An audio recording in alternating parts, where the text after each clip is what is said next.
In 2015, a veteran search and rescue officer for the U.S. Forest Service went onto Reddit under the name Search and Rescue Woods to discuss some of the strangest discoveries and situations he had experienced while on rescue missions. The following are the top 6 terrifying search and rescue stories.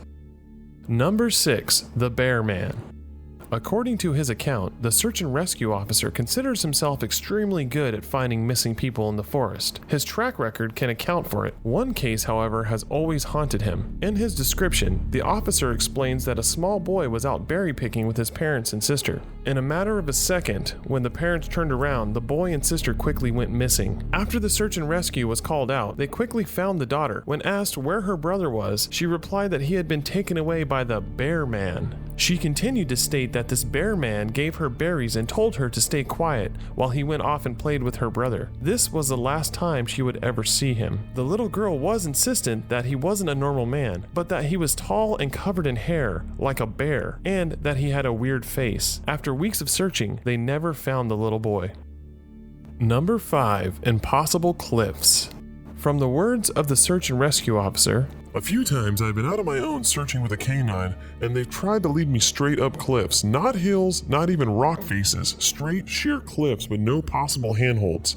It's always baffling, and in those cases we usually find the person on the other side of the cliff, or miles away from where the canine had led us. I'm sure there's an explanation, but it's sort of strange." Number 4. The Faceless Climber. During a rescue mission, the search and rescue officer describes a situation where they had to find a hiker who had fallen from climbing a tree into a crevasse, breaking the hiker's leg. He'd been trapped there for over 2 days, and once the team got the man onto the rescue chopper, he became absolutely inconsolable. He kept talking about how his hike was going well until he reached the top of the mountain, and there had been a man there. He stated this mysterious man had no climbing equipment, and he was wearing a parka and ski pants. When this hiker approached this mysterious man, he claimed he had no face. It was just blank. This freaked the hiker out, and he ended up rushing off the mountain too fast, injuring himself in the crevasse. The injured hiker said that he could hear the mysterious monster yelling all night as it descended down the mountain, muffling out these horrible screams.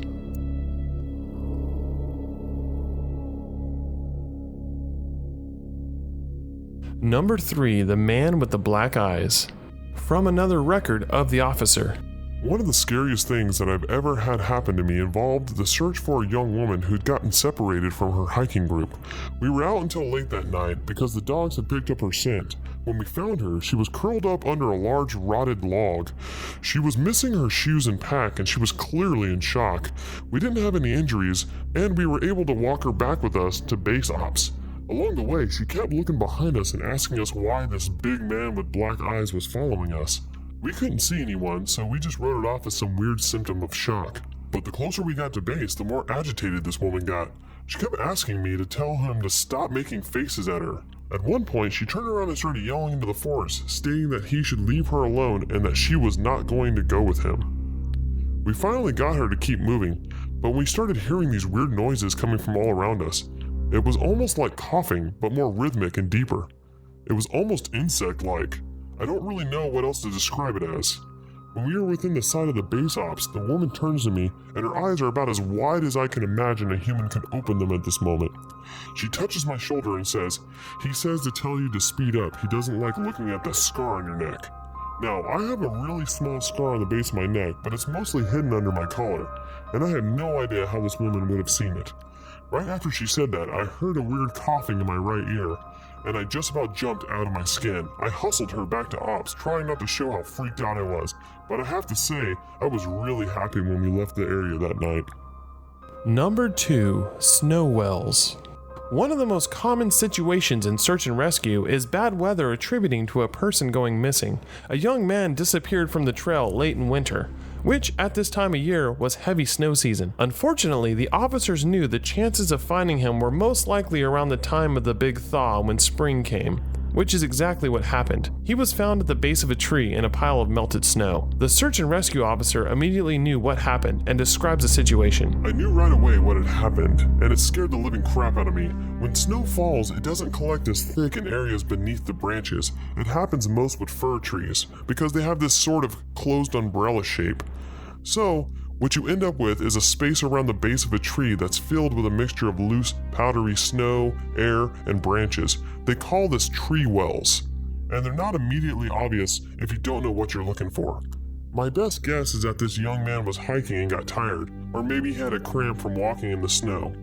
When he went to go sit at the base of the tree, he didn't know that there was a tree well, and he fell in. He got stuck with his feet up, and the surrounding snow caved in around him. He was unable to free himself, and he suffocated. It's called snow immersion suffocation, and it doesn't usually happen except in really deep snow. But if you get stuck in a weird position, like this guy did, even 6 feet of snow can be lethal. What scares me the most was imagining how he must have struggled. Upside down, next to a tree, covered in snow, in the freezing cold, losing air by the second. Number 1. Forest staircases. Now, I don't know if this is true in every search and rescue unit, but in mine, it's sort of an unspoken regular thing we run into. You can try asking about it with the other search and rescue officers, but even if they know what you're talking about, they probably won't say anything.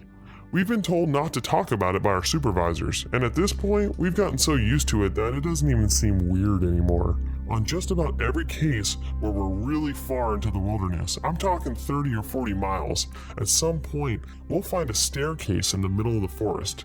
I asked about it the first time I saw one, and the other officer just told me not to worry about it. It was normal.